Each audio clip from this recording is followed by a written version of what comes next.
ନମସ୍କାର।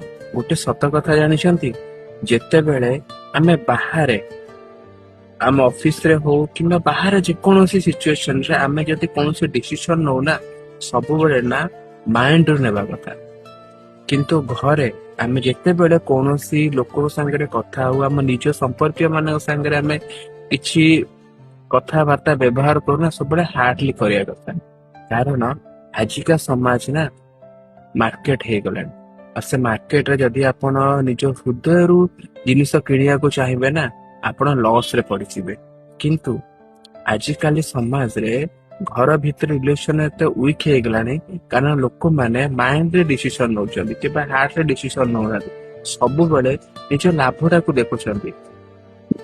ଥରେ ଭାବିକି ଦେଖନ୍ତୁ ଭାଇ, ଥରେ ନିଜ ରକ୍ତ ସମ୍ପର୍କୀୟଟି ଲାଭ ଦେଖିଲେ ହୁଏନି, ସମ୍ପର୍କକୁ ବି ଦେଖିବାକୁ ହୁଏ।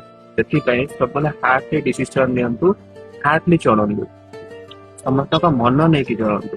ତାହେଲେ ଆଜିକାଲି ଯୋଉ ଘରଟା ଭାଙ୍ଗି ଭାଙ୍ଗି ଛୋଟ ହେଇଯାଉଛି ନା, ସେ ଘର ଆଉ ଛୋଟ ହବନି। ସେ ଘର ନା ସେ ବଡ ହେଇକି ରହିବ। ଆପଣଙ୍କୁ ଘରେ ରହିବା ପାଇଁ ବହୁତ ଖୁସି ଫିଲ୍ ହବ। ଆଉ ଦୁନିଆରେ ସବୁଠୁ ଆପଣଙ୍କ ପରିବାରଟା ନିଆରା ହେଇକି ରହିବ। ରାଧେ ରାଧେ।